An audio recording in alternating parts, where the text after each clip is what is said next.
Coming to you live from the JRE Tobacco Aladino Mobile Studios, it's the Cigar Pulpit.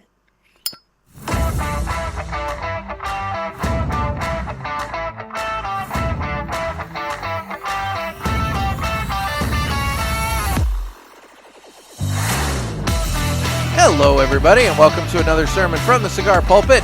I'm the Bishop of the Burn, Nick, and with me, by phone, we have everybody's favorite, I don't even know what you'd want to call him, man. Everybody's favorite vagabond, everybody's favorite, just in general, Renaissance man. I'm going to call you a Renaissance man. We have Jerry Pulaski. How you doing, Jerry? I'm good, and you can call me anything you want, as long as it's not late for supper, as it turns out. A classic. I love it. So today, you and I, we're going to be smoking some shorties. We're going to be smoking the Villiger Export. We're smoking the classic.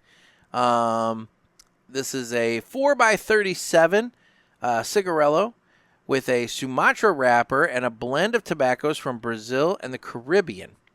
And the classic just delivers a creamy, mild flavor of nuts and coffee. So, comes in nice. And most importantly, it is budget friendly. As it turns out, I am not a man of means by any means. No.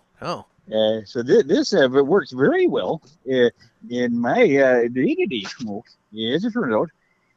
So it's a frequent smoke of mine, as it were, where I can find them.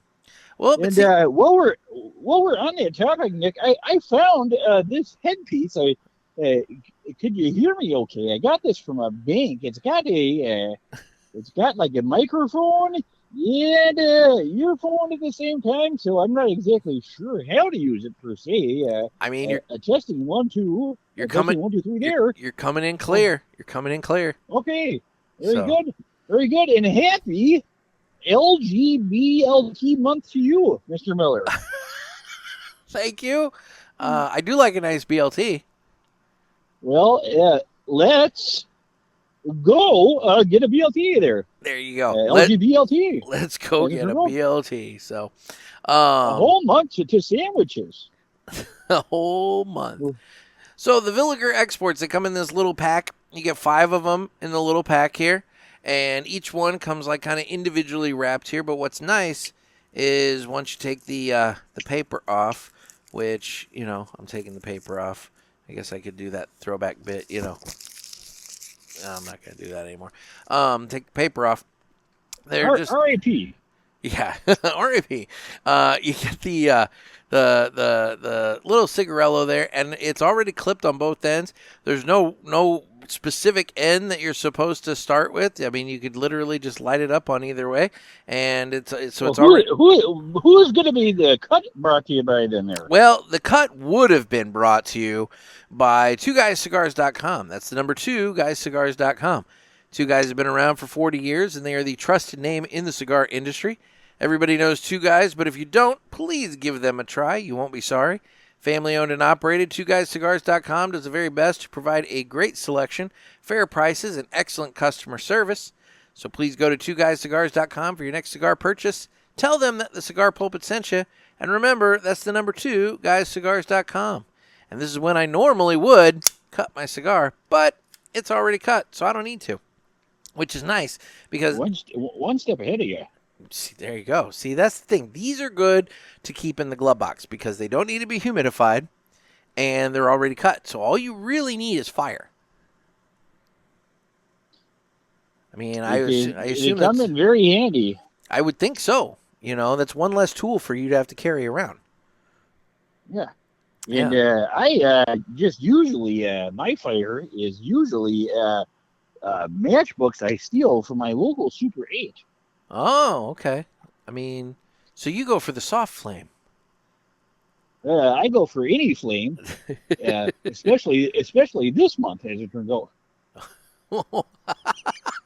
I got that. All right. Well, while we light the exports here, let's listen to the greatest commercial that we've ever heard.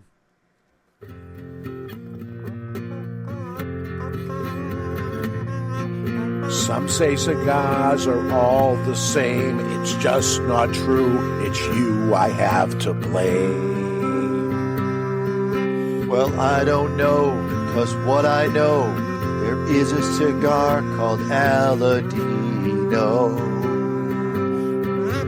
Corojo. Aladino Corojo. Aladino Corojo. They say authentic, so we're not confused, while the others say it's a word that's just abused. I guess that's so. They can't compete. At least I'm sure Aladino can't be beat. Corojo. Aladino Corojo. Aladino Corojo. Aladino Cigars uses authentic Corojo tobacco from JRE Tobacco. This is the greatest commercial you ever heard. Yeah. There you go. So now we're all lit up and we're going. And it is a very nice, smooth, creamy cigar. You can't beat it there, especially for the price. Isn't it? Generally you're going to want to maybe shy away from them because a lot of the machine-made stuff, in my experience, is not as smooth as these are. But these are just, you get a lot of the same characteristics as in a well-priced cigar, for a fraction of that.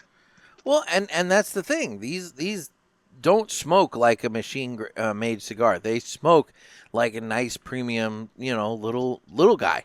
And if you take it nice and slow, you can probably get 30, 45 minutes out of one of these if you smoke slow enough, I would think. But my record is an hour and a half. Oh dear God! But I will say, not all the time it was lit. I did forget I had one, and I did come back after running some errands and continue to smoke it. So it's not a continuous smoker. Okay. Yeah, but it did relit, and it did not bind, and it did not give me attitude that I reeked of blackberry brandy upon my return. There you go. And it's a little smokestack, too. That's the other thing that's really nice. This thing kicks off a nice, good, hearty smoke. I mean, it's not a small. It's small in size, but its presence is well known. So, anyway. So, Jerry, you're coming to the table with a topic. You have something you want to discuss. Well, as my court-appointed guardian says, it is always good to talk about your feelings with other men. I can't find any peers, so you're going to have to do. And that's fair. That's fair. But as it were, he says, go ahead and, Jerry, get those evil, intrusive thoughts out your head and talk it out. And a good topic of conversation is cigars and the memories associated with those. And in other words, looking back in your life there, Mr. Miller, it turns out probably a lot of important events in your life were highlighted, good or bad, by a cigar smoking. And that will forever kind of encapsulate that moment with a particular smoke. Cigar memories, as I like to call it. I like that. I did do a little, little reflection, and I've got a list. It's not comprehensive by any means, because some of these things kind of just slip by, and you forget. But there are some, and I've got at least 2 that are maybe not the happiest. Well, one in hindsight. I was pretty happy at the time, and I'm still pretty happy about. But the other one probably wasn't the greatest. But I have some, and they're cigars that I'm not going to forget because of the experience. So yeah, no, I get what you mean. Not all memories have to be good. There are somber ones that are oftentimes more memorable, as it were. For sure. So do you want to go first, or shall I? Well, I'll get this party started. Yeah, and I'll get it started on a positive note. Good for you. A celebratory smoke, as it were there. Yeah, let's go back, all the way back to 1971 there. the day I lost my virginity, as it turned out. Oh my. It was a very hands-on t-ball coach I had there. Oh my God. He was rough, but he had the softest hands, I will say. And I definitely learned how to bounce after that. Anywho, I smoked a White Owl after that, and forever associate White Owl, to find people at White Owl cigars, for losing my virginity to my T-ball coach, as it turns out. Teenage molestation. Well, preteen. Oh, preteen, dear God. Okay, well, you know, I mean, what a celebratory event. I got high fives all throughout that dugout there. Okay, all right. Well, you know, and I failed and I passed the nut cup check all at the same time. That's good. Old Jerry Pulaski was a man. That's when he went to the plate. I bet it was a whole different outlook on life. Mighty Jerry did not strike out. But yet the people of Mudville were still very upset. Mine Mudville, as it turns out.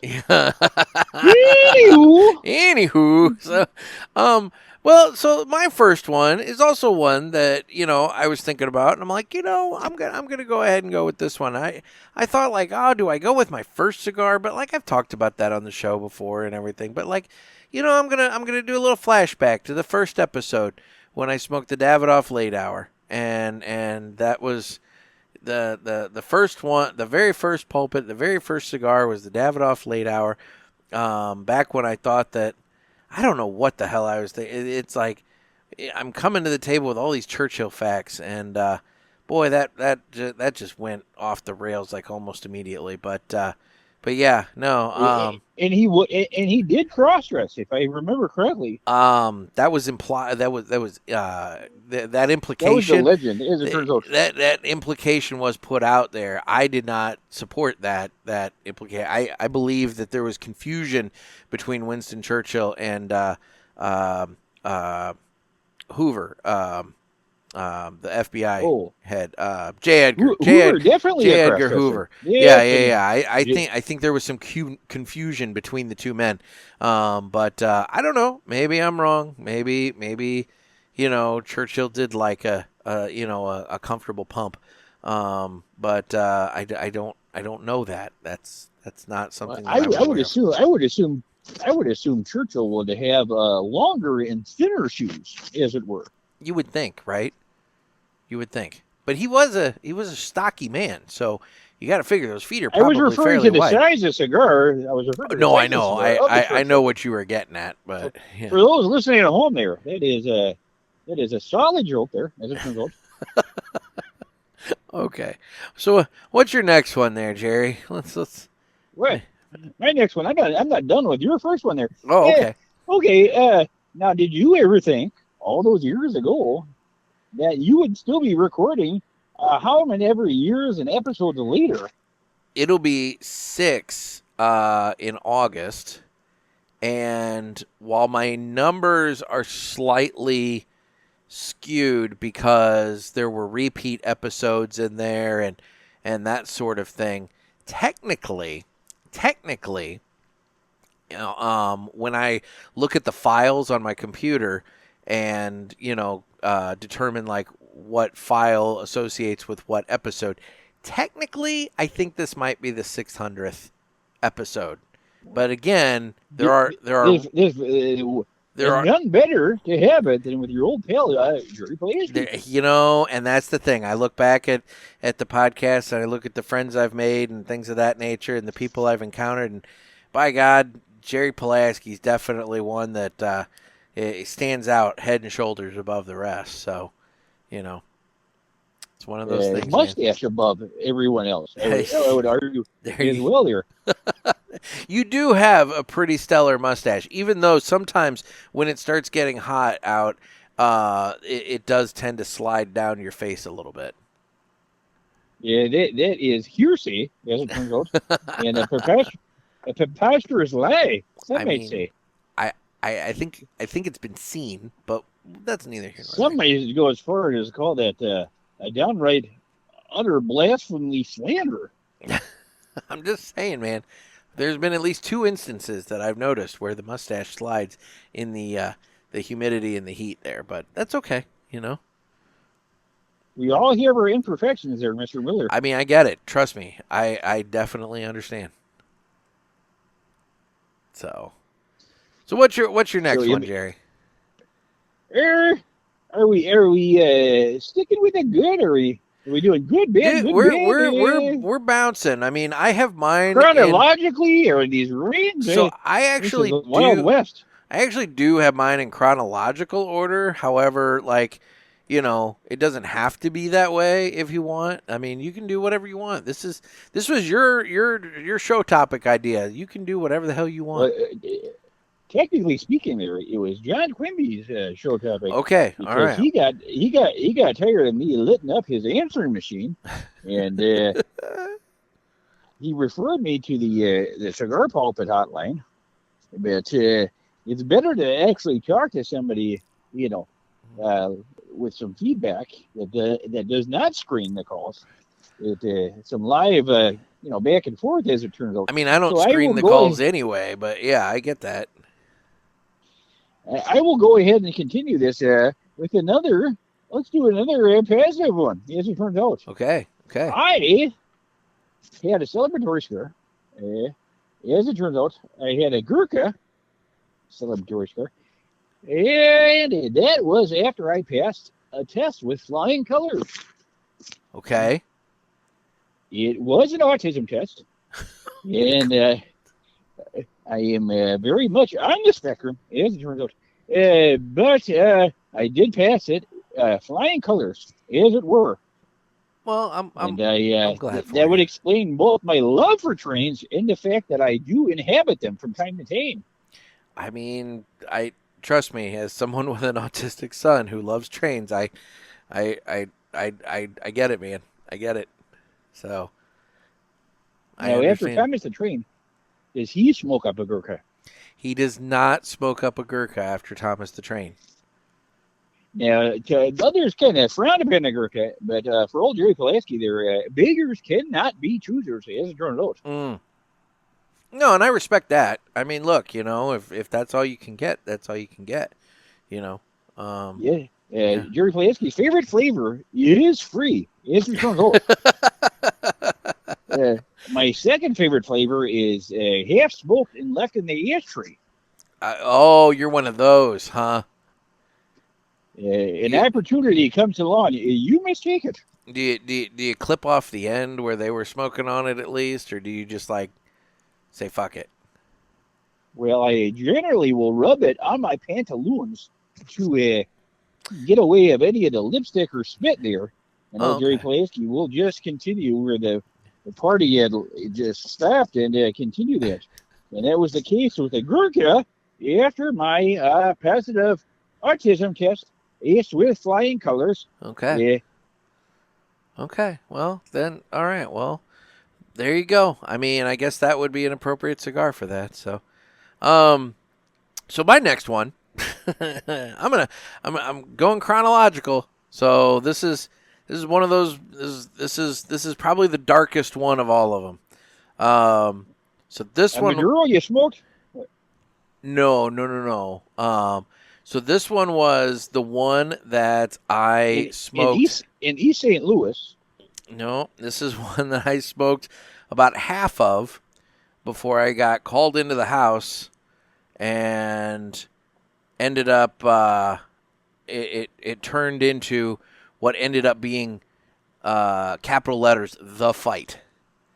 And that kind of dark. Oh, yeah, this is going to be a good one. That kind of dark. And so let Jerry Pulaski take a time here and put on his old seatbelt, and I am all ears. I was sitting out in the ice tent, and I was watching some Star Trek The Next Generation and having an Avo Synchro Fogata.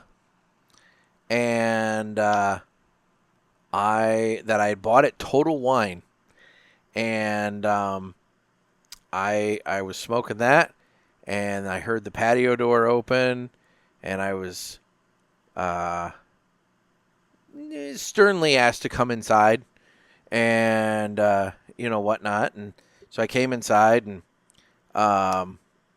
it just kind of the evening devolved from there, and next thing you know, I was going and staying at a hotel room that night, and then the next morning I was taking the kiddo to school and coming back and finishing the conversation after a night's sleep. And well, that's when 10 years and 5 years of dating prior to that kind of came to an end. And so all because you were watching Star Trek. She is more of a Star Wars gal. I mean, boy, that wouldn't explain a lot if that were the case. But no, I won't get into all the details of the evening, but let's just say. Well, actually, please do. Oh yeah, I'm sure. I have an hour and a half to kill.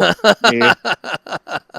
But no, the Avo Syncro Fogata will forever be etched in my mind as the cigar that I was smoking when my marriage blew up, and I have not had one since then. That's one that I have. That was my follow-up question there. As it turns out, I'd be curious to see if you would have any of the PTSD there, as it were.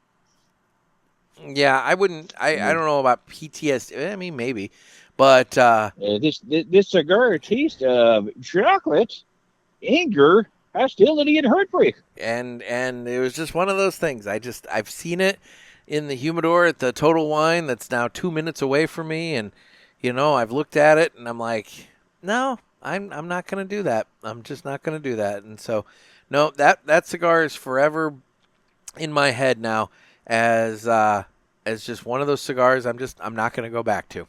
It's well, as the true friend Jerry Pulaski is here, I will go ahead and buy that cigar. I will need a donation.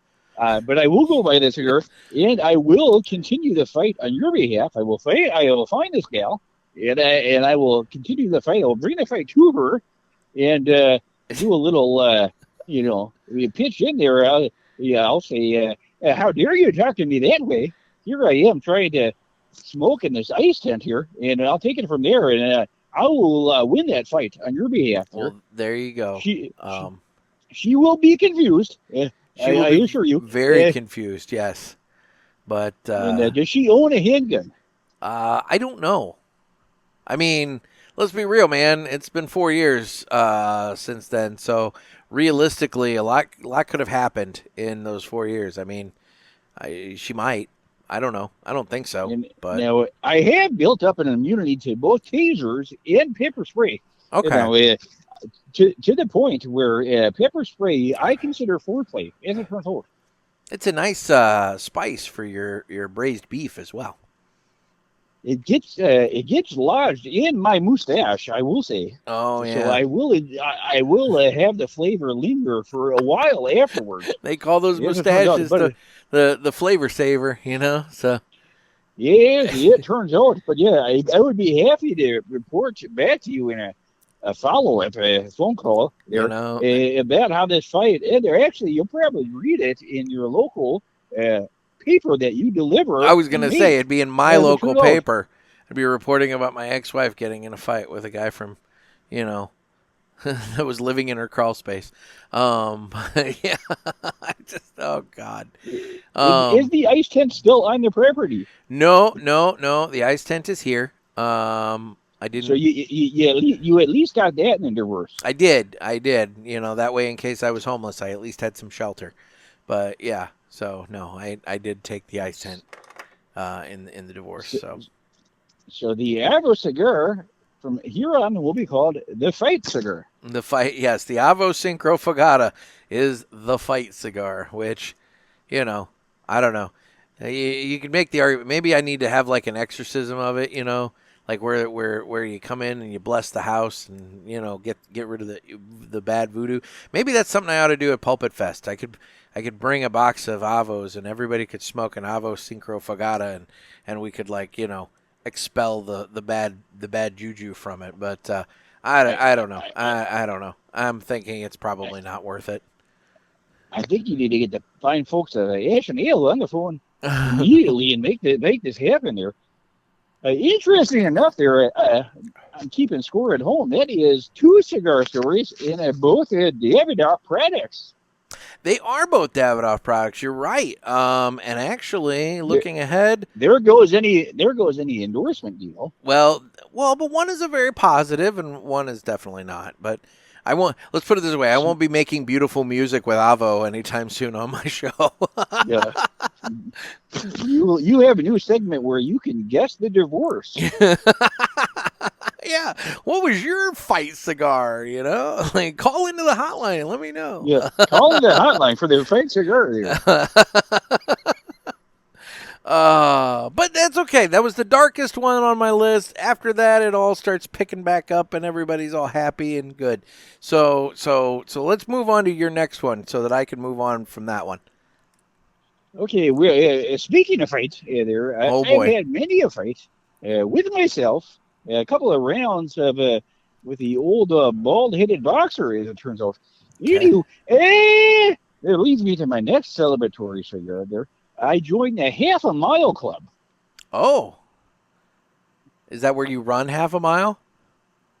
No. It's where you have sex in the airplane there. But I did not find a partner there, so I had to cut it in half.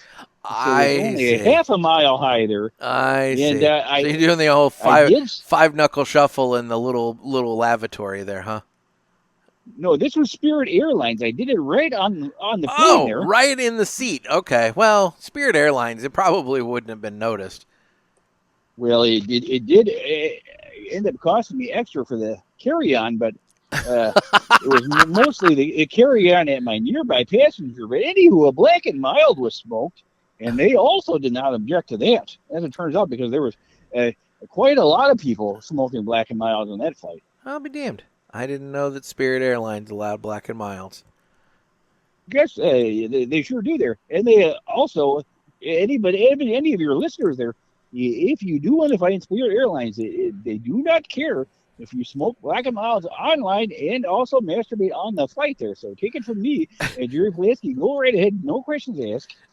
Just go ahead in there and join the Half a Mile Club right on the Spirit Airlines. Oh, my God. Well, there goes the Spirit Airlines endorsement, too. So, oh, my God. Boy, I'm puffing through this export, man. I don't know if I just got it too hot or what, but I've already burned through that one. I'm firing up a second one. I'm going to burn through this whole box in the course of this episode. Well, so, you can chain smoke these things. They come in a pack of. I didn't even count how many are in there. 5, and I'm on number 2 already. So here we go. But that's all right. I've got to. And when you go back to your divorce story in a minute here, we'll smoke through a whole nother one. Well, okay. So that's the thing. My next one is the cigar I smoked to celebrate my divorce being finalized. Ooh, and that was a postscript cigar. A postscript, and that was the Ashton ESG.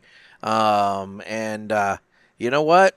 That was a fine cigar that day. It was a Ashton ESG, and the other one was what was it?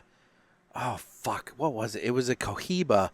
It was a Cohiba that Riverman had gotten in, and it was new, and they were pushing it, and I was like, fuck it, why not? And I'll be honest, it was not as memorable, but the Ashton ESG hit perfectly. And that kind of became the celebratory cigar at that point, for the divorce. So, and for the listeners at home, what is the timetable here between the fight, the Avo cigar, as it were, and this Ashton ESV? 4 months. 4 months to the day. Oh. It was February 28th when I had the Avo, and it was June 28th when I had the Ashton. Okay, they just avoid anything on the 28th, as it turns out. You know what? I mean, yeah, the 28th. It's just one of those days, but no. 4 months to the day. 4 months, and it was. I mean, it was. Look, all things being equal, it was a relatively easy separation. and that's fine. You know, it doesn't have to be ugly. I think if it would have happened a few years earlier, I think it would have been significantly uglier. But at that moment,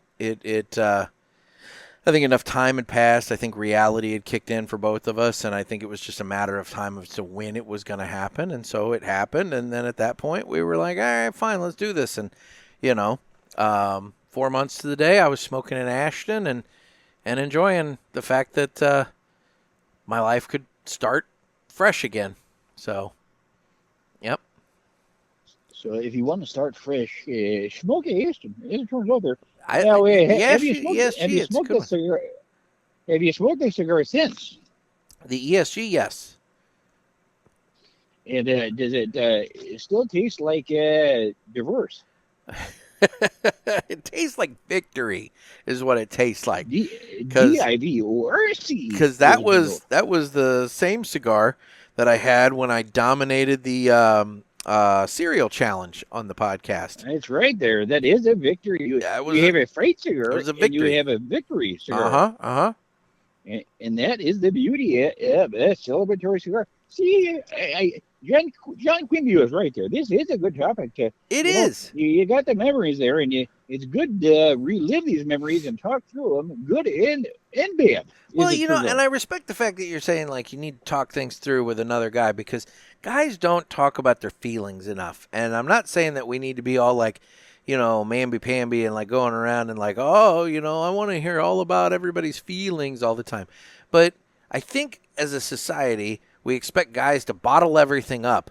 And it's okay for women to express their feelings constantly, but it's not okay for men to express themselves. And by God, we have feelings too.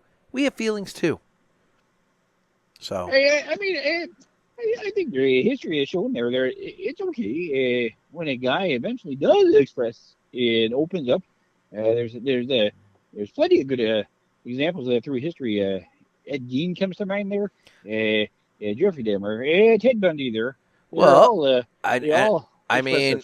It's funny you say that, because I was, it's not the Villiger Entertainment Report, but I just saw a clip earlier today from the 1993 classic Falling Down, which is all about a guy expressing his feelings in a very interesting way. So, he just wanted some fucking breakfast. Douglas there. He just wanted some breakfast and to go home. That's all he wanted.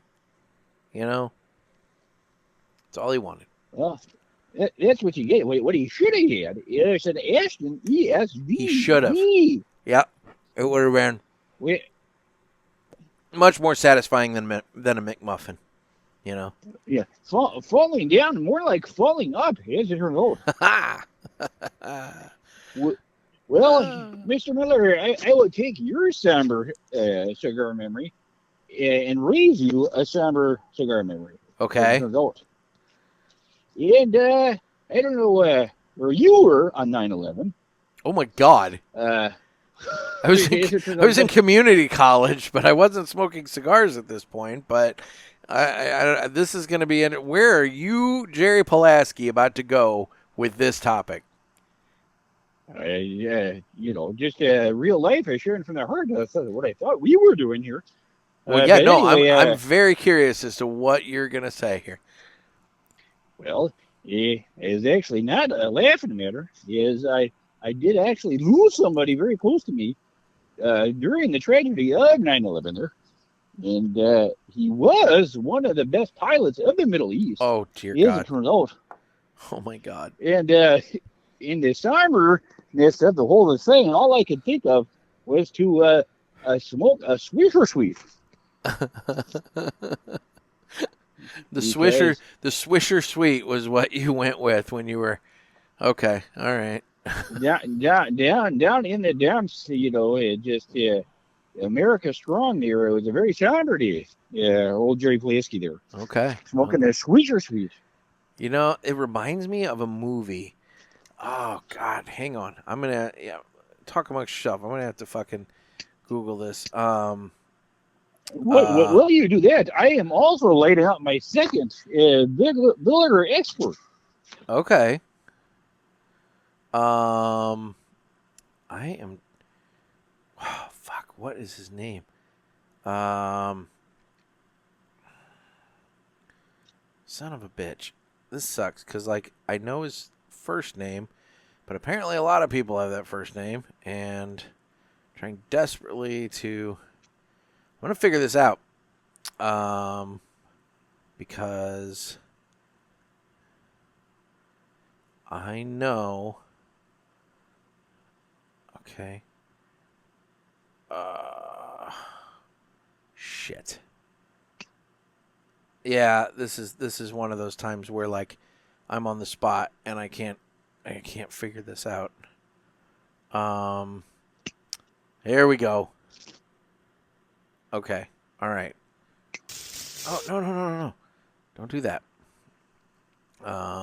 You're having like a whole side quest here. I am desperately trying. You have triggered a memory here of a movie, and it was a really really good movie, but it was also a movie that it had a really funny line.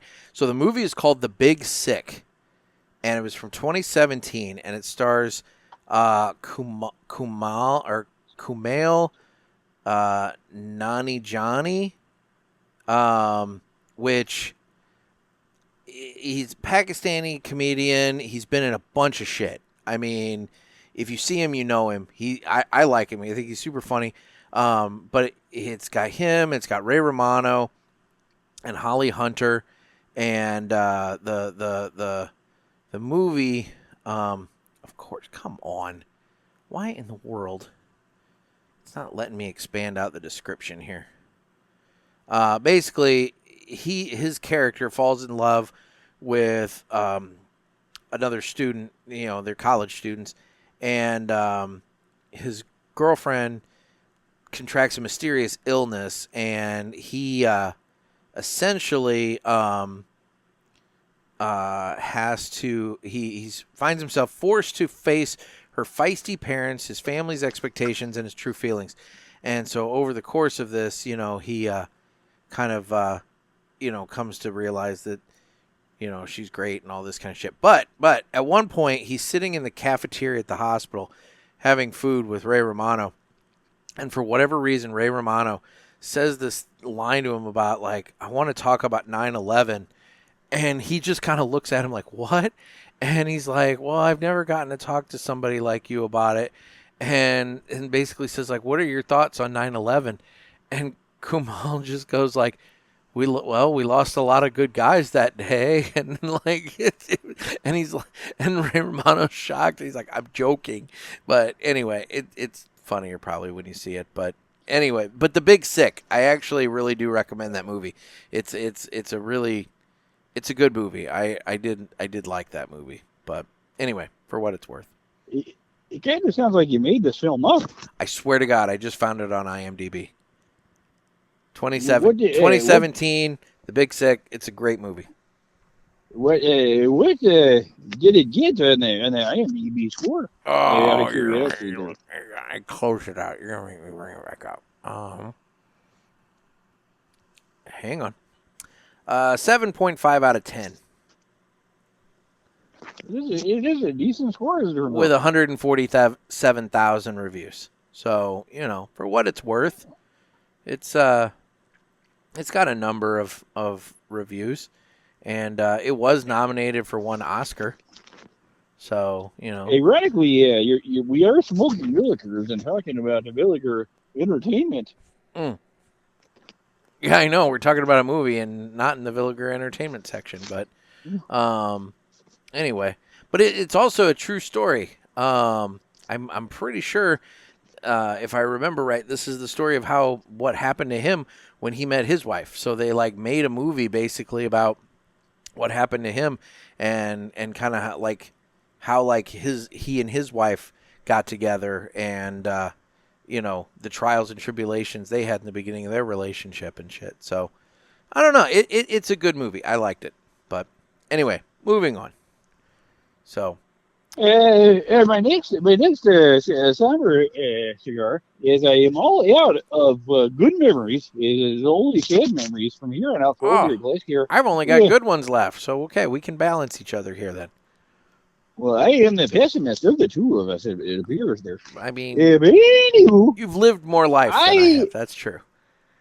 That has been said many a time. Yes. Yeah.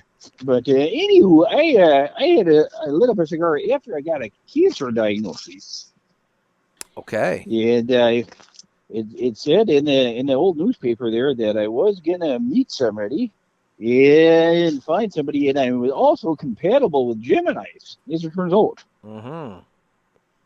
Wait. And then I lit up. Go ahead. Wait. So you're saying a cancer diagnosis, as in like your astrological sign is a cancer? Well, diagnoses, horoscopes, whatever. Okay. Tomato. All right. It was very, very sad for me there. Okay. Nonetheless, there. I get you. Okay. All right then. All I could think to do at that time, when I read this event, was to smoke up a Gator cigar by Martinez Cigars. You son of a bitch. Well, those are a rare commodity these days, so, I don't know if they were at the time, but, yeah. They were in it. It was the best way to highlight such a somber occasion was to smoke the Gator by Martinez Cigars. Okay. Did it blow up on you? Yeah, and that, I don't really remember, but once again, that is the Gator by Martinez Cigars. You son of a bitch. All right, so my next one, let's move on to this one probably kind of straddles the line between happy and sad. I'm looking at it as a happy moment. So, I've mentioned on the show that Scott from the Smokin' Butts and Tappin' Ash group, we lost him in February. And, for all the barbecue competitions that those guys did together during the time that I knew him and whatnot, I was only able to make it to one so that I could hang out with them during the setup. And that's the fun time. During the competition, they're busy as shit. That's not the fun time. The fun time is the day before, the night before, when they're doing all the setup and they're prepping the meat and kind of getting everything going. And that's where you have the time to sit around like a fire pit, have cigars, and just kind of shoot the shit and everything, right? And so this would have been 2023, and it would have been Cinco de Mayo. It was Cinco de Mayo. I remember because we left and went and had Mexican food and margaritas, and we forced Travis to have margaritas that night because he was like, I'm not drinking anymore, and Scott and I forced him to have margaritas, and he bitched and moaned the whole damn time. But I distinctly remember, it's one of my favorite cigar memories, sitting around that fire pit at the Farm Heritage Museum in Greenville, Illinois, with Scott and Travis, having a Perdomo 20th anniversary sun-grown, and just hanging out and getting to watch them, prep the brisket and do this and do that and get everything going. And it was a really fun time. And, it's just one of those things. I look back at it and I'm like, I'm really glad I went up there, and I'm really glad I hung out, and I wish I would have done more of that while Scott was still around. But, such is life. You never really get to, you never do as much as you want to do.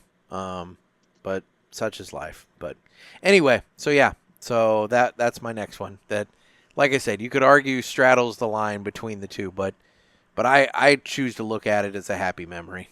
So. A cigar memory nonetheless, whichever way you slice the bread there, Mm-hmm. It is definitely memorable. Good or bad there. Indeed. And have you smoked the Perdomo sun-grown since then? Oh, multiple times. The 20th maybe not quite as once or twice. The 20th maybe not quite as frequently as just the Habano sun-grown and the 10th, but yeah, I've definitely had the 20th multiple times since that evening. So, yeah. And you could even break that up statistically if you would have been last year anyway. Yeah, I was going to say, I mean, I could definitely look and see what the statistics are last year, and I could even do that for the first portion of this year. Wouldn't be able to tell you what since Cinco de Mayo 2023 through the end of 23, but yeah, there there were definitely plenty more of those smoked between then and now. So. Well, that is a very strong cigar memory there. And so it puts me in the awkward position now with my next one here there to follow that. Oh, no. But I would take this. Anywho, we did not rehearse this. We did not rehearse this, which means this is going to get really fucking awkward, isn't it? Anywho, I had to put my dog down. Oh, Jesus Christ. And they didn't put him down. Anywho, I had to put him down there. He wasn't sick, but he did eat up my Billy Ripken baseball card. And the one I did kill him. Wait, the one where he wrote on the bottom of the bat? Yeah, ironically, he was also a fuckface. So I did kill him, and ironically, putting him down, I did put him down first with words, and then eventually with a broken bottle. Oh my God! His head there. Anywho, afterwards I spoke to Garcia Vega. Garcia Vega, the cigar of choice for taking your dog out with a broken bottle. What the fuck? Murdering your much fuckface dog there. Yeah, God damn. With an empty blackberry brandy bottle. That is also another sad cigar memory there. I ran out of blackberry brandy. Oh my God. So it was two bad cigar memories tied into one. And oh my God. I have often times I find myself running out of blackberry brandy there, and I am often, most cases, left with very different options to smoke. But I really gravitate to the Bishop by Martinez Cigars. You son of a bitch! After running out of blackberry brandy, that is the Bishop by Martinez Cigars. You son of a bitch! Oh my God! Anywho, you're up there. I am out of cigar memories, except I've got two, but ironically, they're pretty much the same cigar, just different vitolas. So, well, go right ahead. Maybe I'll think of one while you're going through there. Maybe I'll think of one. So I have to have a lifetime of smoking it. Anywho, yes, go ahead. So my next one. Dear God. My next one was actually at TPE this year. I went out to TPE and Noah. He came out to TPE. He's a really handsome fella. Right? There you go. He came out to TPE with me, and after I think it was after that first day, we ended up at the Monte Cristo Lounge, and we each fired up a Byron 1850. And I swear to God, I got so much time out of that cigar, and it smoked wonderfully. The flavors were wonderful. It was just one of those, like, you're able to sit and chill and just relax in the chair, and it was just such a wonderful smoking experience. And you're just sitting there with good company and enjoying the scenery. And I paid, admittedly way too much for that cigar because you're paying Vegas prices, but I don't give a fuck. And it was just one of those things where just the whole situation came together and was a wonderful time. So the Byron 1850 at TP earlier this year is definitely one of them. And then, since you don't have another one, I'll just roll right into it. Actually, there. Oh, do you have one? I'd like to interject there. Yeah, that sounds like a great cigar memory there. Very enjoyable there. I could almost see myself there. That's how vivid the so ironic. You could, yeah. Yeah. Anyway, it made me think about a different cigar. A good Villiger cigar I had was at PulpitFest last year. Oh yeah. The good old lawn ash there. Oh, the that would have been the 1888 Nicaragua in the Churchill size. That is correct, and I did come in second place. You did, and you weren't far from first, but you did come in second place. And I'll admit, I'm shocked you came in second place because you had quite the bend going to your ash. It was not looking. I would have bet that you would have fallen out long before then, but that ash held on.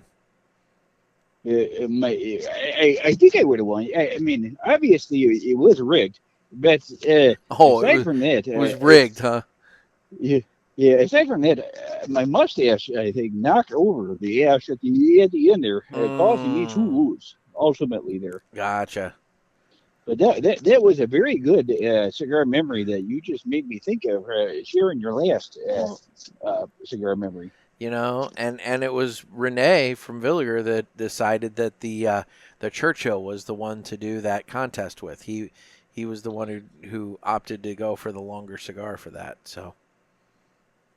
And that is a good segue about getting your tickets in for the PulpitFest 2025. Yeah, you know what? We'll go ahead and do that plug. So, yeah, PulpitFest 2025 coming up August 22nd through the 24th in Palm Coast, Florida at the Ash and Ale. General admission tickets are still available. VIPs are sold out. Get your tickets online at eventbrite.com. You can find links on the Pulpit Parishioners page on Facebook, on my Instagram bio, and then also if you go to cigarpulpit.com, it's the first post on there. But if you just go to Eventbrite and search for it, you should be able to find it. And I mean, general admission tickets are $35. 30 of it comes back to you as in-store credit when you make your purchase at the Ash and Ale. So you're really not paying too terribly much. It's just a way for us to kind of make sure that you're actually committed to coming. It's going to be a good time. Everybody got really great goodie bags, and there's going to be really great goodie bags again this year. And you have the opportunity to win prizes, including a trip to the Puro Sabor Nicaraguan Cigar Festival in Nicaragua, courtesy of Villiger Cigars, and then a trip to the Aladino farm in Honduras, courtesy of Aladino. So, I mean, you've got some really great cigar trips that not many people get to do. I mean, the Puro Sabor tickets for that go really, really quick, and it's very limited. And then the Aladino one, they don't take consumers. That's a retail thing. So, you as a consumer coming to Pulpit Fest, taking part in this thing, and getting to go on that trip, you could be one of the first consumers that gets to go to the farm and experience the full Aladino experience. So it's a big deal. So make sure, especially for my Florida listeners, like I say, Florida is usually in my top 5 states of listeners, and that's an opportunity to come and party, and it's a road trip. I mean, you could be there, depending on where you're at in Florida, you can be there relatively quickly. I think from Miami, it's a 4-hour drive. But realistically, from Orlando, it's like an hour and a half. From Jacksonville, it's an hour. I mean, you can get there, and there's all kinds of great stuff to do there. There's some wonderful mom and pop restaurants. St. Augustine is a half an hour north of Palm Coast, and there's all kinds of fun stuff to do there. Daytona's half an hour south, and there's stuff to do there. I mean, so realistically, it's a good time. You're going to be able to have a nice weekend and party with the parishioners. So come on out to Pulpit Fest 2025. Yeah, and just to highlight those goodie bags you had referenced earlier, I do believe these Villiger Exports were in the goodie bag last year. They were. That is where I got these ones that I spoken. So if you happen to attend and you want to try these Villiger Exports, I don't want to speak out of turn. I'm assuming those would be offered for this year, but they were definitely offered last year, and that's where I get the ones that I'm smoking today. As it turns out. I mean, that was goodness gracious. That was almost a year later, and these have not been humidified. These have been just sitting out, in my glove box, and boy, I tell you. You don't need a humidification. They smoke like a dream. Yep, they smoke wonderfully. And I know that was kind of the point when Renee, when I was talking to him about what Villiger was going to donate to the gift bags, he specifically said he wanted to include these because he wanted people to get a chance to try them and to realize just how good they are. And I know that a number of people from PulpitFest have tried them and have bought heavily. I mean, I know some guys that when they placed orders, found them online and placed orders and everything. I mean, they didn't just buy like a 5-pack. They bought like a whole pack of them, like multiple 5-packs. And so they went in heavy because that Michael Breaker fella sure likes them. I know. Exactly. So, and I'd be curious. I want to try some of the other ones. They have different wrappers that they put on these. They have like a Maduro and various other wrappers that they put on them, and I'd be very curious to try those and see, some of the differences amongst them. But I'll tell you what, the Villiger Export was definitely a good find for a lot of people that came out of PulpitFest. They didn't know about it, and once they discovered it, they're like, holy shit, this is a wonderful short smoke that I can do, walking the dog, or if I got 15 minutes, 30 minutes, whatever. I mean, that's the thing. If you really puff this thing down quickly, you can be done with this in 15 minutes if you want. So this is a good lunch break cigar too. So it's typically one of those things where you might not, a lot of cigar smokers there might not actually seek these out normally in their normal circumstances, but when you're first to smoke them, you realize what a quality smoke indeed they are. I know, I dig it. So, and then my last one was also a Byron 1850. It was the Byron 1850 Selection, and that was the one that I smoked earlier this year when my newspaper celebrated its 10th anniversary.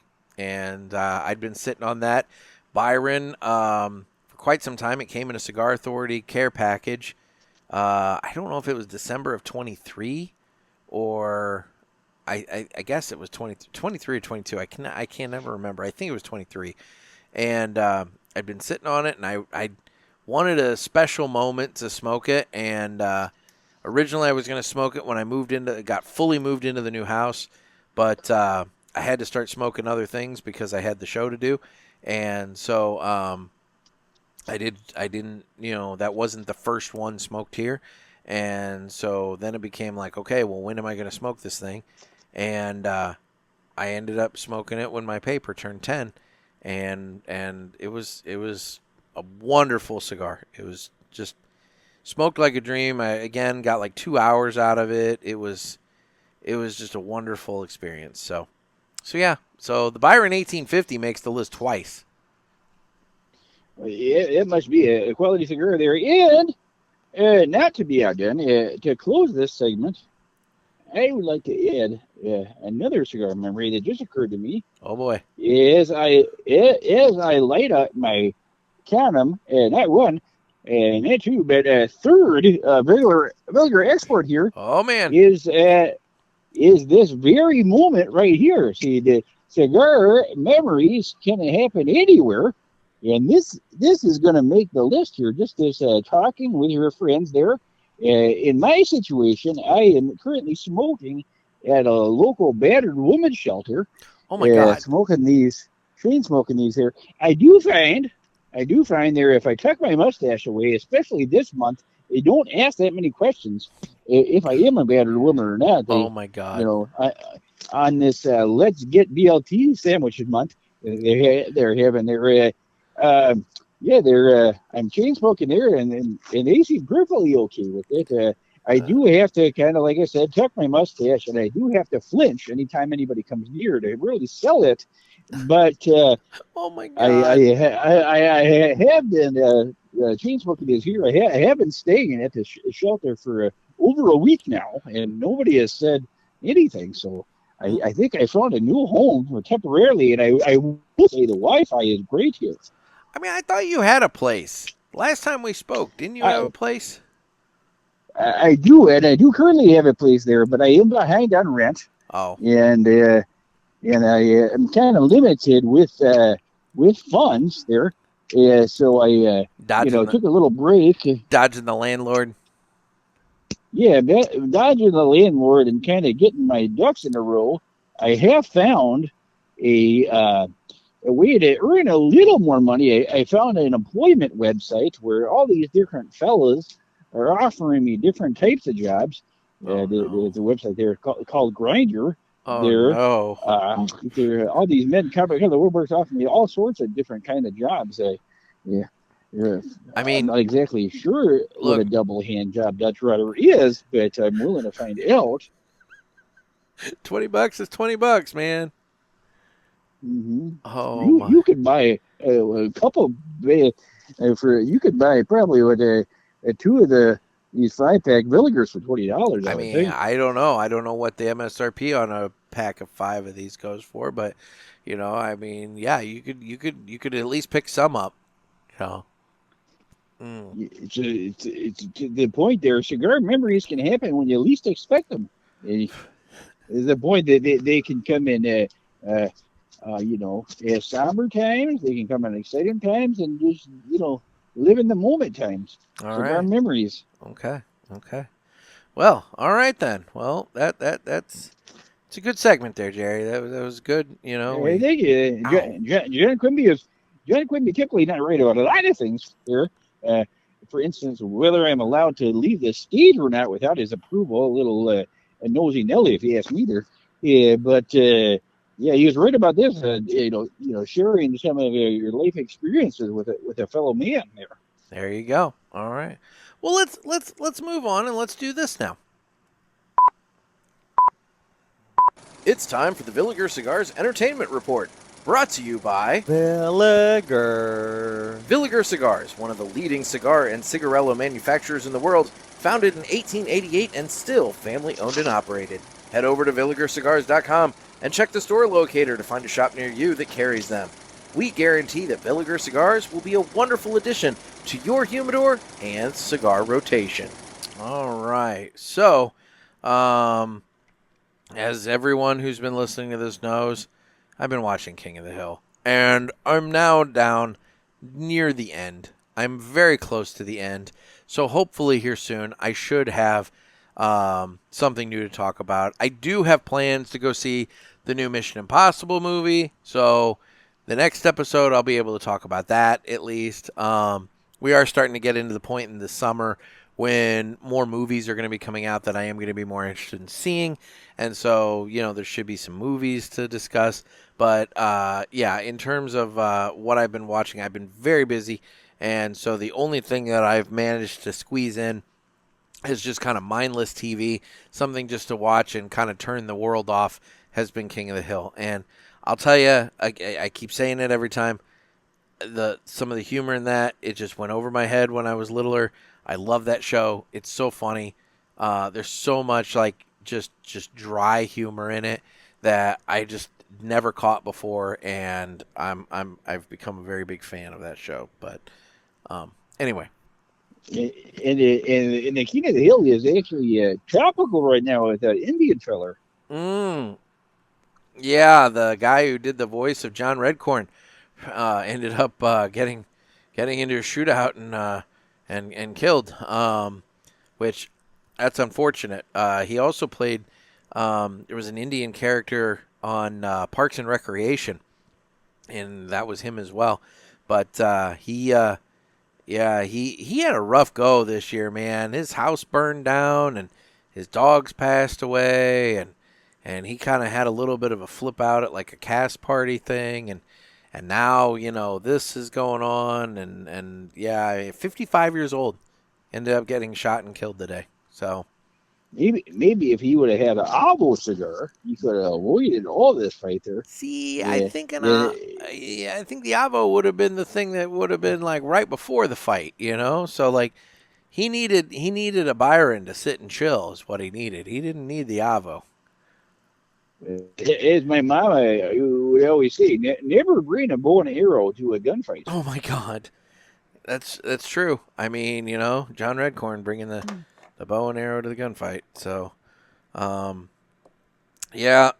it's. I'll say this: he didn't make my death predictions for 2025.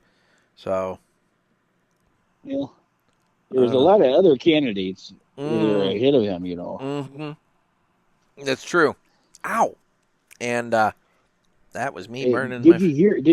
my fingertip. Did you hear that Jimmy Carter died? I did hear that. Yes. And that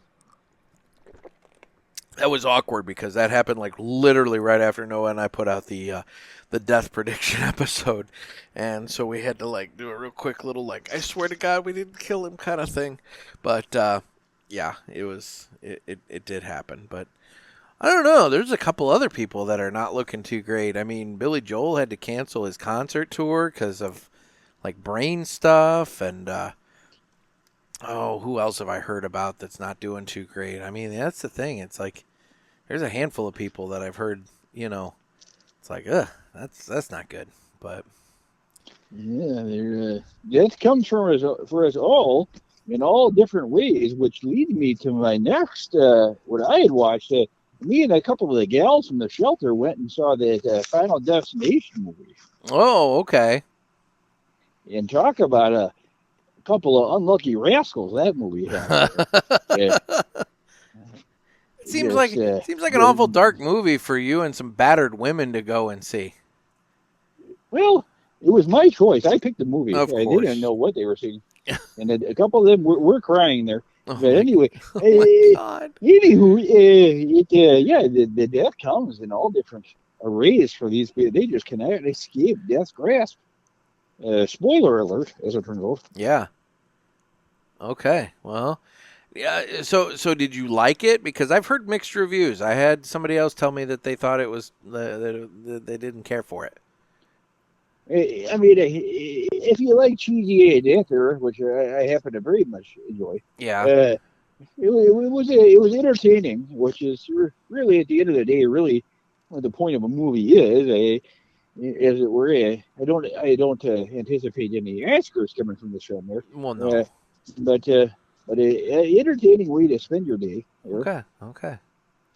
Well, that's good. And do you have anything? I have one more thing that I. No, go for it. kinda- I only had King of the Hill, so Okay, I had watched and I had stolen some Wi-Fi there, and I got a hold of somebody's password and watched HBO Max. This Pee Wee Herman fella. You remember him? yes. Are you talking about the documentary? Because I really do want to watch that. Yeah, it's a documentary, and if memory serves, I did not finish the thing, but I think the general gist of it, as it were, is he knows he's dying there. The Paul Rubens fella.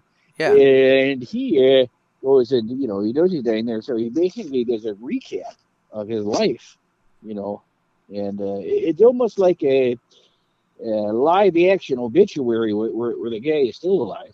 Huh. And so he talks about his childhood, and it was not. I guess it was under the ignorant naivety that he was just a kind of an odd, weird feller. But Paul Rubin, gay as the day is fucking long. This guy, holy shit! This guy is one gay bastard, and one gay bastard there, which makes the Pee Wee Herman character all the more fucked up, and also with the masturbating in the theater, really just kind of. It puts everything in a different perspective. Does he address that? I turned it off before I got to there. After about the fifth scene of him cross-dressing, that was old. That was a little too much for old Jerry Pulaski there. And to get the taste in my mouth, I had to fire up both a Gator by Martina Cigars and a Bishop by Martina Cigars there. You're such a son of a bitch.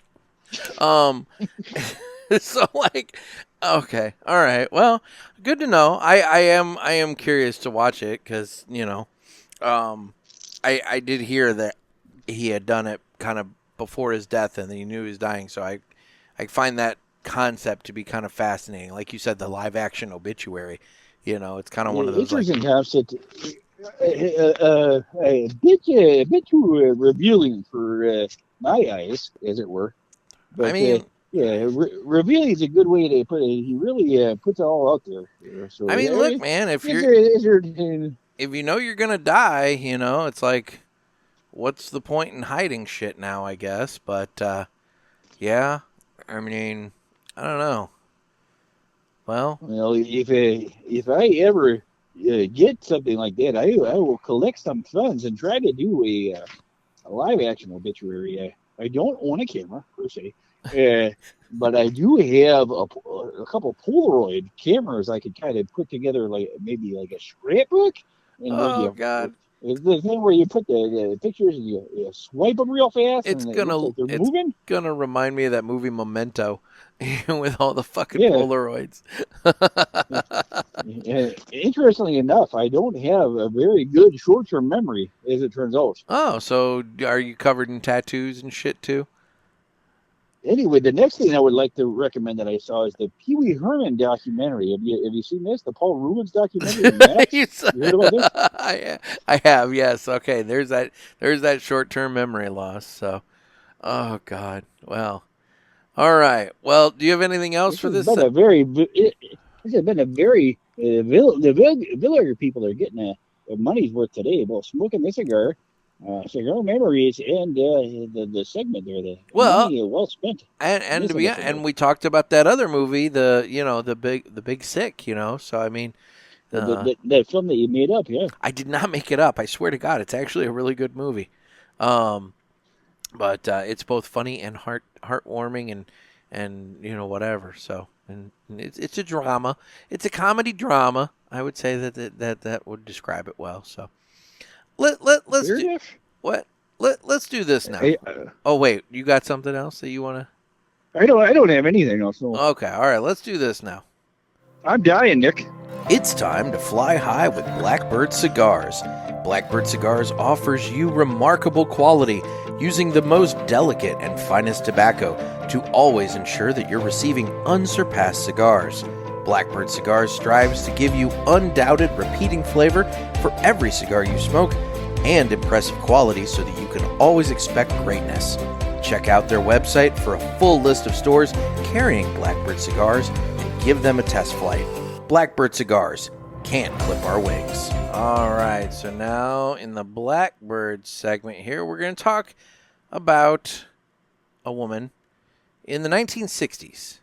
Marie Van Britten Brown lived in Not interested. Go ahead. I'm sorry. Well, no, you might be interested in this woman because she came up with something that probably has thwarted you a handful of times. She lived in Queens, New York, a neighborhood that was experiencing rising crime rates. And as a nurse, she often worked irregular hours, and her husband, an electronics technician, also worked odd shifts. This meant that she often found herself alone, sometimes late at night, feeling unsafe and vulnerable. So frustrated by slow police response times and the lack of a reliable way to see who was at the door, Marie decided to take matters into her own hands. And with the help of her husband, she invented the first home security system in 1966. Their system used a camera that could slide up and down to look through 4 peepholes in the door, a television monitor inside the house to display who was at the door, a 2-way microphone to speak to the visitor, and a panic button that could alert the police instantly. They were granted a patent in 1969, and her system became the blueprint for modern home security technology. Today, Marie Van Britten Brown is recognized as a pioneer in home security. Her invention has evolved into a multi-billion-dollar industry, including products like Ring doorbells, Nest cams, and smart home surveillance systems. Though she didn't become a household name during her lifetime, her innovative thinking, born out of necessity, continues to protect millions of homes worldwide. So be like Marie Van Britten Brown and Blackbird Cigars, and don't let anybody clip your wings. What a bitch! I was wondering.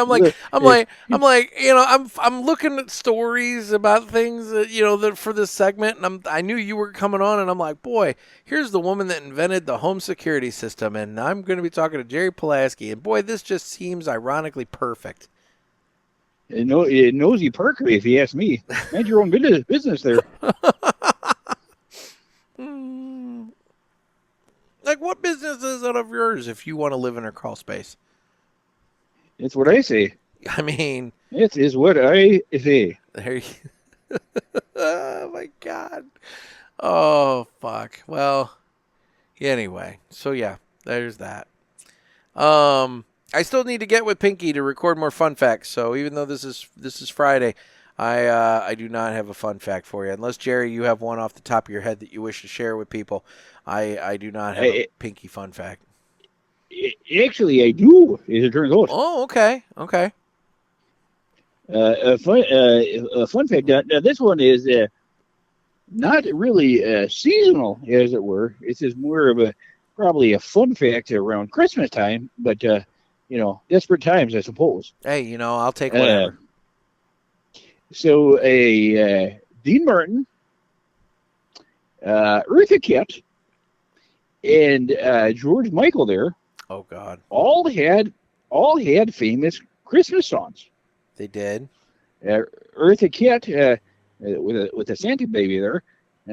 Dean Martin with many Christmas songs there, and George Michael with the Last Christmas. He gave you his heart there.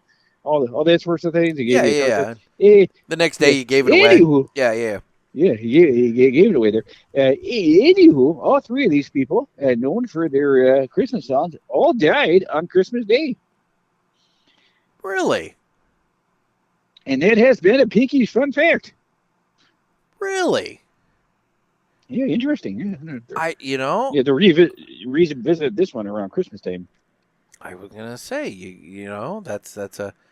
I didn't know that. There you go. There. Son of a bitch, you're right. Eartha Kitt died 2008 on Christmas. Dean Martin died 1995 on Christmas. And George Michael, come on, 2016. Son of a bitch. Look at you with the little interesting fun fact. I will totally give you that, man. I had no idea. That is an interesting fun fact. Hey, so I'm not as useless as all these people say that these angry men that come into the shelter every time now and then. I'm not useless. I didn't think you were useless, but yeah. Well, that lady in the Blackbird segments are trying to initiate that there, insinuate that there. That's true. So I have two little bits of cigar news that I want to hit real quick before we wrap this up. So the first one is there's a cigar that's getting ready to ship to stores, and I'm curious to know if you're interested in this because it seems like something that maybe you might be. It's a new cigar from Asylum 13, and it's a flavored cigar. It's their banana split cigar. It has flavors of almond, banana, and caramel. I would definitely give it a whirl there, as it turns out. I mean, I'm not one for flavored cigars, but I won't lie. That one, for whatever reason, has piqued my interest, and I am, if I see one, I'll pick one up to give it a shot. I'm mildly curious. It would definitely not buy a box there, but it's not often smoking a cigar would make you feel fat afterwards. Right. That alone. Right. I was gonna say no. I think that one's worth at least just one time just to give it a try. Well, I tell you what. If you come across some of them, you let me know there, and I will find it in my calendar, and we will smoke it together. Okay. And have another cigar memory together. As it turns out, we could be banana split buddies. I like that. So. Yeah, it's a lot better than Eskimo Brothers, which I have been many a time, ironically enough, with many a Eskimo. Well, there you go. The Eskimos have about 30 words for snow, but they don't have a single word for stop. Anywho. Oh, my God. That is a second fun fact there. Well, my second bit of news is something that hits a little close to home to me, and I just feel the need to go ahead and call out these sons of bitches. So late last Saturday night, the Illinois legislature came to an agreement on the state's new budget, and as part of the budget, they are going to increase the tax on premium cigars as well as other tobacco products. The bill that contains revenue and tax change legislation included an increase from 36% to 45% of the wholesale price of cigars. And, the Half Wheel did their math, and basically they say that on a cigar with an MSRP of $9.50, it's going to cost about 43 cents more with this tax. And the other thing that they did in there is for tobacco retailers, their annual license fee is going to double from $75 to $150 per year. And I think it's bullshit. We don't get nearly the service out of our state government that we pay in. Property taxes around here skyrocketed this year. I've been hearing that from a lot of people because the scam that they came up with. This is one of these brilliant fucking scams that the governments in Illinois all came up with. They all managed to find a way to lower the tax rate, but what they did is they assessed all of our properties at a higher value, so that now you're getting taxed technically at a lower rate, but you're getting taxed on a property that they say is worth way more than what it used to be worth. And you can't even really like go and appeal it, because in order to appeal it, you have to find comparable homes in the area that is at the price point that you think it should be. But right now, between home sales being overinflated and then also them going around and assessing all the homes around you at a higher rate, you can't find comparable comps at the rate that you want. So everybody, I mean, I talked to one lady and her property taxes went up $500 this year. And, you know, for a 1,500 square foot home, she's paying like $7,000 in taxes. It's just, it's ridiculous. And, you know, they're pricing everybody out of their homes. They're pricing people out of the cigars. I mean, the nice thing is I live 15 minutes from Missouri, so I can pop across the river and buy my cigars over there at a much cheaper rate. And I can get my gas over there at a much cheaper rate. You know, gas around here is $3.50 a gallon. I jump the river. I go 15 minutes to St. Louis, and I can get gas for like, I can find it as cheap as $2.69, $2.79 on average. So, you know, some people are like, oh, it's not worth the drive over. But, you know, when you're filling up your tank and you're looking at like, you know, 14, 15 gallon purchase and you're saving, what, 70 cents a gallon? Yeah, you know what? That does add up over time, especially if you're buying your cigars over there too. Now, do we have, as you know, we're probably better than most about the sliminess of the Illinois politicians there. Oh, yeah. Do we have a Slicky Dick to blame for this one? No, this is not Dick Durbin. This, because he's federal. This is my state guys. But you know who you do have to blame for this, because he's going to ultimately put a signature on this bill, is you're going to have Governor J.B. Pritzker to blame. And Governor Pritzker, for those people who have been paying attention, he's been getting a lot of attention in the media this year. And he's been a very outspoken vocal critic of the president. And, you know, I'm not getting into all of that. But what I will say is, if you're sitting back, if you're somebody that doesn't like Donald Trump and you're sitting back going like, I like this Pritzker guy because he's speaking out against Trump, watch it. Because Pritzker is just as fucking devious and evil as the rest of them. And the last thing in the world this country needs is another president from Illinois. And if you ever find yourself in a situation where you're considering voting for a guy for president from Illinois, you just need to not, because they're all crooked as the day is long. He looks like a fat Rod Blagojevich, and what you got to remember is at one point he took all of the toilets out of one of his homes. He took all the toilets out so that the property would technically be considered uninhabitable, so that he could like not have to pay property taxes on it. And this is the bullshit. This is the bullshit that he pulls. And I'm telling you right now, it's crap. You don't want to do it. The man is trouble. He's nothing but trouble. But he's setting himself up. He's getting a lot of attention. He's passing bills that are going to be good for talking points on a national stage. And I'm guaranteeing J.B. Pritzker is going to be trying to throw his hat in the ring and run for president in 2028. And the last thing in the world we need is J.B. Pritzker as this country's president. So, you know, for anybody who, you know, is thinking about it, trust me, as somebody who has lived in a state run by this man now for, 6 years, 7 years, 6 years, don't do it. Stay away from J.B. Pritzker. The man is nothing but trouble.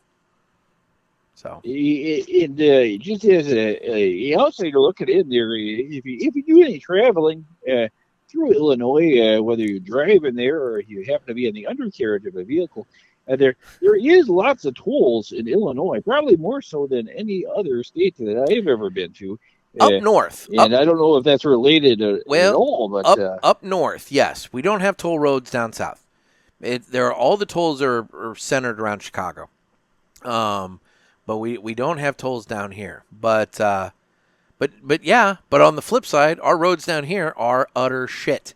I mean, you could probably, on a day when it rains considerably, you could go out and swim in a swimming pool made out of a pothole in the road, in some areas. I mean, you've got some car killers in some of these spots. So, no, trust me, we're not getting our services down here that we're paying for. But that's a whole nother gripe. I'm still definitely a proponent of the idea of let's split this state in half and let Chicago be its own state and we can be our own state and, we can see. And everybody, when I bring that shit up, they're like, oh, Chicago pays for Southern Illinois. Do they? Or do they need our agriculture money? Because I contend that I think we do pretty damn well on our own. And we could find a way. We could do it, especially if we were our own state. And we get the right people in charge, suddenly we become a very competitive state that could draw business to us that we may not have right now, but we may not have it right now because of Chicago and all the bullshit up there. You split the state in half, suddenly the bottom half of the state becomes very competitive for business. But I think I might have a solution there. Okay. Yeah, I think the best course of action there is to have him on the podcast so he can say everything that he speak his case. Because the last thing this man would want to be is on his deathbed thinking about how he didn't make it on the cigar pulpit. It's just thinking there. I think he killed two birds with one stone. Boy, there's a throwback thing there, but yeah, no. I'll tell you what. I'd be fine. Look, man, the amount of people I've invited onto this show that have not returned, messages and whatnot. But I would have loved, I did invite Marco. I reached out to Marco Rubio's offices because I thought he'd be a great guest. Now, obviously, he's moved up the political ladder to where it's very unlikely that I would ever be able to talk to him, at least while he's I tell you what, I have access to an email address. Yeah, I'm sure. From him. that I have on good authority. It's a Senate one, though, right? Yeah, I have on good authority that it is valid. Well, once again, it is good authority it is valid. As it turns out. Yeah, well, thankfully, that person's sitting back waiting for their ashtray. I invited him. I've also invited Rod Blagojevich because when he got out of prison, I thought, you know what? This guy's going around talking to the media everywhere. It's like, why not? And I worked for the State House when he was impeached. I mean, I was called to Springfield. I was on the House floor when the House voted to create the committee to impeach him. I was on the House floor when the House did impeach him. That man cost me a lot of long days when all that shit was going on, and when he picked Roland Burris to be the senator to replace Barack Obama, and there was all the drama with that and everything. I mean, I had lots of questions that I wanted to lob at Rod Blagojevich, and he his people didn't get back to me either, and that's fine, that's fair. They don't need to. But, I mean, I'm all fine and good with inviting somebody that I disagree with on. We just, that's the whole thing. We always say if we could get people that disagree to sit down and have a cigar and have a conversation, maybe we could solve some problems. Well, here I am. I'm ready to sit down. I'm ready to have a conversation, ready to have a cigar. And, I know they're not going to want to. I mean, I'm sure I'd get JB on here and he'd tell me about all the ways that cigars are bad, and I tell him all the ways they're good, and we're never going to agree on it. But that's, sometimes you can't fix stupid. So whatever. I would say all the ways to have toilets in your house are good. I mean, As it turns out. I would like a second toilet in my house. I only have one. I would like to have a second one day, because, sometimes when my son is over, it can be a little bit of a two-person line, and nobody wants a two-person line. So, Well, from my understanding, the maids crew in New Orleans also recommend that you have a second toilet. As it turns out, they just recommend that there's a plunger in the room, which I won't lie. That's something, in hindsight, the answer to that problem was for me to DoorDash a plumber or a plunger from Walmart or somewhere like that. That was the answer, for me to order one and have it delivered to the hotel so that I could just do it myself and just leave it behind. And I didn't do that, and I should have, but that would have been the proper answer to the problem. there's always next year. Huh? And as it relates to the guests, I think I can speak for everybody. As all roads for the number one guest you need to have there is good old-fashioned old Joe Exotic, as it turns out. I've toyed with it, because every once in a while he puts out that you can have him on. He does charge to come on, and that's the thing that I'm like, do I really want to pay money to listen to him, rag about Carol Baskin? But the short answer is yes. I mean, and yes. I will admit it would be. I mean, I'd like to know his opinion about the fact that there's all these people getting pardoned left and right that have done way more egregious things than he was accused of, especially given the fact that he's saying he has there's all this evidence that proves that he didn't do what he's accused of, and yet he's not getting a pardon. Additionally, his prison husband, ends up getting deported, and now granted, he did get that gift of stamped starfish on the card, when he left. So, whatever. But the Joe Exotic would be an interesting guest. I'd give you that. If for nothing else, you could have a live recording of guess what, motherfucker? Guess what, motherfucker? That's true. I could actually get him to actually say the whole thing. Be like, guess what, mother? It's time for 3 cigars to smoke to enjoy this week. And it is picture perfect. That would be entertaining. I don't know. I'll consider it. That's one that I just, like I said, I waffle on that one. I look at that and I'm like, would this just be a circus, or would this be fun, or would this be just so bizarre? I don't even know how to do this, and this, I don't know. We'll see. I don't think he's going anywhere. Time he has plenty of. If you need, Mr. Miller there, if you need a moderator, just call your good old pal Jerry Pulaski. I would love to be and ask Joe Exotic some of these burning questions. You would probably be able to speak his language much better than I would. I give you that. So. He is the Tiger King. I am the Blackberry Brandy King. You don't have like an army of trained raccoons or something like that, to where you could be the Raccoon King? Yeah, not yet. I have trained a couple of possums to steal utensils from my Dominican neighbors, but that is as close as I have gotten. I mean, possums, look, people shit on possums. Possums are good to have. They don't carry rabies or anything like that. They're good little critters. Have you ever tasted possum? Can't say as I have. What? You are not from Southern Illinois, as you seem to be there. No, I have not tasted possum. I have not. So, anyway. Well, I am available on the socials. I am on Instagram at The Cigar Pulpit. I am on Facebook, where we have the Pulpit Parishioners group. I'm on Twitter/X. You can watch us on Rumble and YouTube. And if you use Spotify to listen to the podcast, you can also use Spotify video to watch the podcast. I do need your calls for the Ask the Pulpit episodes. You can call the hotline at area code 863-874-0000. That's 863-874-0000. And like we said earlier, get your tickets to PulpitFest 2025. Head on over to eventbrite.com. Secure your ticket. We have general admission tickets available. It's going to be a fun time.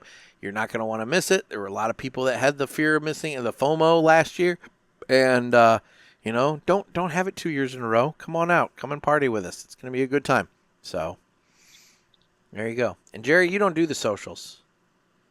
I don't do this further, but much like the Candyman feller, if you say my name 3 times, I will find a way to break into your basement, generally speaking. Okay. All right. So there you go. And try to commit a nonviolent crime, mostly watching you in your sleep and hugging your pillow as I terrorized you for many a year at your last place. Oh, you son of a bitch. You son of a bitch. I would even wear a top hat and sit in the corner sometimes, though. You son of a bitch. Oh, God. Well, now I know the answer to that problem. So, well, fun. Well, Jerry, as always, it's been a fun time catching up. I enjoyed reflecting on some cigar memories and making some new cigar memories with you, Dick. And for all the listeners out there, cigar memories don't have to be good. Sometimes it can be bad, but as long as they're memorable, it's good to always make some more cigar memories. Yes, it turns out. There you go. So, well, on that note, we'll go ahead and close this out, guys. This has been another sermon from the Cigar Pulpit. I'm Nick. Jerry Pulaski here. Everybody stay safe and stay smoky.